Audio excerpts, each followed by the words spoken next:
जय श्री कृष्ण, राधे राधे। पिछली वीडियो में मैंने आप लोगों को बताया था कि भूत प्रेत क्या होते हैं, लेकिन आज की वीडियो में मैं ये बताऊंगी कि तंत्र मंत्र क्या होता है।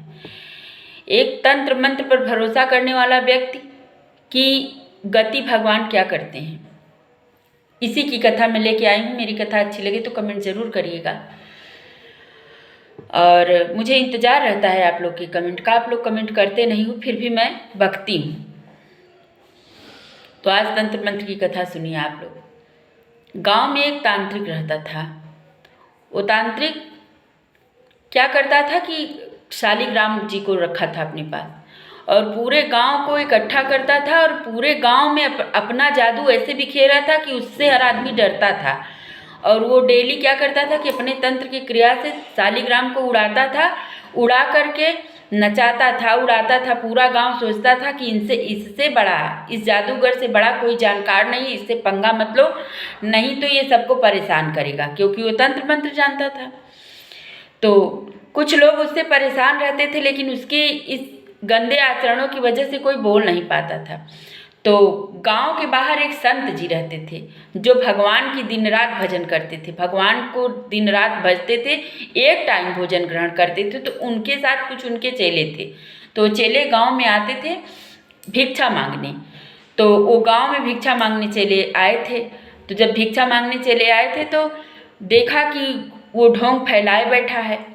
कुछ लोग उसकी निंदा कर रहे थे, लेकिन डर के मारे कोई बोलने की किसी की हिम्मत नहीं पड़ती थी। तो ये सब देखकर उन चेलों ने सोचा कि मैं क्यों ना इस बात को गुरुजी तक ले जाता हूँ। तो गुरुजी से गया, वो सारा हाल कह सुनाया, और गुरुजी से आग्रह किया कि हे प्रभु, आपको चलना चाहिए वहाँ, क्योंकि उसने बहुत ढोंग फैलाया है और पूरा गांव उससे परेशान है, लेकिन उसके इस डर की वजह से कोई बोल नहीं पाता, आपको चलना होगा। तो गुरुजी, भाई देखिए, जो संत है, ज्ञानी है, महापुरुष है, वो चाहता है कि सबका कल्याण। वो संत जी गए तो अपना जादू चला रहा था, शालिग्राम जी को उड़ा रहा था, नीचे गिरा रहा था, नचा रहा था। तो जब वहाँ गुरुजी पहुँच गए तो उसकी कोई क्रिया काम ही नहीं करी। जब उसकी कोई क्रिया काम नहीं करी तो परेशान हो गया। उसने कहा कि देखो, इसके आने की वजह से ये कोई मेरा जादू चल ही नहीं रहा है। और गुरुजी से कहा कि आप यहाँ से जाओ, आप यहाँ क्यों आए हो। तो गुरुजी ने वहीं समाज में उसको डांटा कि ये सब गंदे आचरण तुम क्यों फैलाए हो, गांव वालों को क्यों डरा के रखे हो, तुम ये क्रिया कर्म करना बंद करो। और गांव वालों से कहा कि इससे डरो नहीं, ये ढोंगी है, तांत्रिक है, तुम लोग का कुछ बिगाड़ नहीं सकता। तो गांव वाले वहाँ से चले गए। गांव वाले बहुत प्रसन्न हुए, क्योंकि उसके इस क्रिया से सब पूरा गांव त्रस्त था, परेशान था। फिर वो क्या किया कि वो आया, वो आ करके वो संत जी के ऊपर इतना क्रोधित हुआ। तो उसने क्या किया कि अब मैं संत जी के ऊपर ऐसी तंत्र का प्रयोग करता हूँ कि संत जी ही नहीं रहेंगे तो पूरा गांव मुझसे डरेगा, और मैं जो चाहूँगा वो करूँगा। तो उसने, देखिए, जो तंत्र मंत्र इंसान करता है ना, उसको पता है कि मुठ क्या होता है। वो संत जी के ऊपर उसको भेजवाया कि वो संत जी के ऊपर जाए और खून की उल्टी टट्टी हो, तमाम तरह के कष्ट मिलते हैं मुठ के भेजने से। तंत्र क्रिया करने से ना तमाम प्रकार के शरीर में कष्ट होते हैं। तो कोई विकलांग हो जाता है, कोई बिस्तर पे ही पड़ा रहता है, कोई खून की उल्टी टट्टी करके मर जाता है, कोई इस तरह से, कोई सालों साल लटका रहता है, समझ नहीं पाता कि मुझे क्या हुआ है। तो उसने 24 घंटे के लिए भेजा था संत जी के ऊपर। तो वो गया। अब भाई, संत जी को किसी तांत्रिक की, किसी गंदे दुराचारी के अंदर वह ताकत है कि भगवान के भक्त को छू ले। उन संत जी की कुटिया के बाहर जाकर वो मक्खियों की तरह भिन भिन भिन भिन करने लगी। भाई, संत जी तक उसकी हिम्मत पड़ी नहीं जाने की। संत जी को लगा कि उसने कुछ गंदा चीज भेजा है, वो बाहर आए कुटिया से निकल कर, क्योंकि कुटिया में जाने की, भाई किसी ने भेजा है तो आएंगी जरूर आपके पास, लेकिन वो आप तक नहीं पहुँचेंगी क्योंकि आपके आचरण सही हैं। तो संत जी ने कहा कि देखो भाई, मेरे पास समय नहीं कि मैं तुम्हें अपने शरीर में धारण कर सकूं, इसलिए तुम जाओ उसी के पास। संत जी ने इतना कहा तो सीधे वो जो भेजा था तंत्र क्रिया करवा करके उस तांत्रिक के ऊपर पहुंच गया। तो उस तांत्रिक के ऊपर ज्यों ही वो पहुंचा, जैसे वो संत जी के ऊपर किया था कि उनको खून की उल्टी टट्टी होगी और वो मर जाएंगे, वैसे उसकी स्थिति हो गई, उसकी गति हो गई, वो मरने के समान हो गया। अब उसके मुंह से बोला नहीं जा रहा था, खून की उल्टी टट्टी लगातार हो रही थी। उसने अपने चेलों को तुरंत भेजा कि जा करके संत जी को बुला लाओ।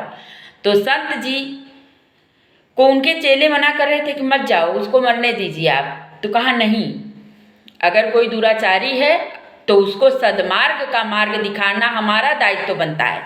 संत जी उसके पास गए।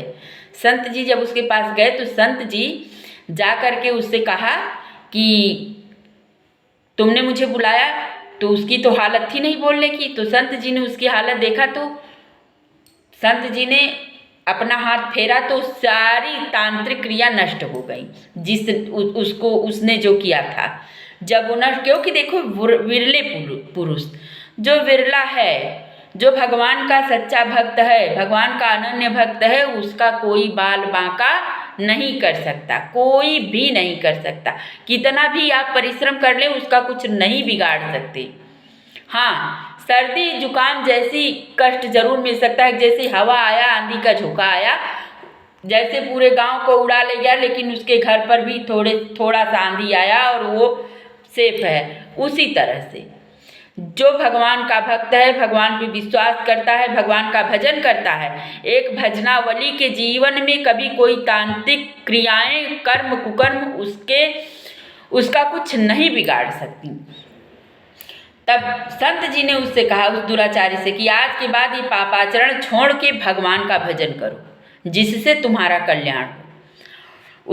उसने संत जी के चरणों पर गिर करके अपना सर रख करके उससे माफ़ी मांगी और कहा ठीक है, आज के बाद मैं ऐसा नहीं करूँगा। उसने वो पाप का मार्ग छोड़ करके भगवान का भजन करना स्टार्ट किया। तो देखिए, मेरा तात्पर्य इस कथा को कहने का बस इतना है कि यदि आप लोग ऐसे आचरण पकड़े हो, अगर किसी के साथ ऐसा कर रहे हो, ओझा वैद्य पंडित तांत्रिक मत करो, इससे कुछ नहीं होने वाला, कुछ होगा ही नहीं किसी का।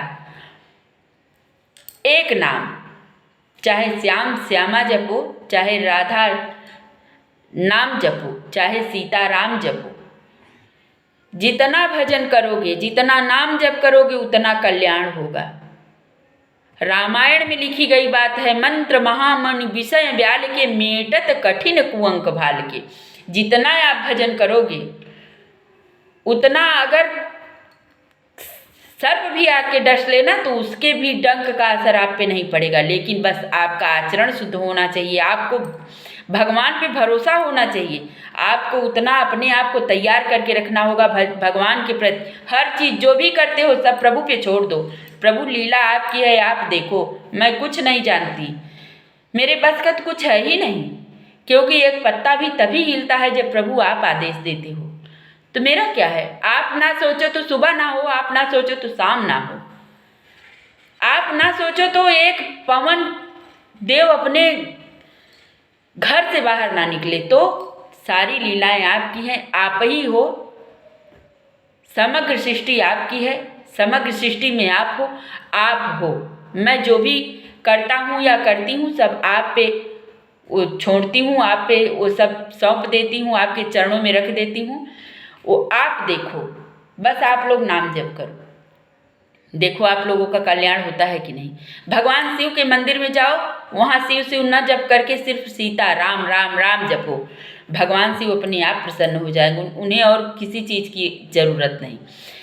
जब भगवान भोलेनाथ का ब्याह माता गौरी से होने लगा तो भोलेनाथ ने गौरी से कहा कि हे गौरी, तुम मेरी उम्र भी जानती हो?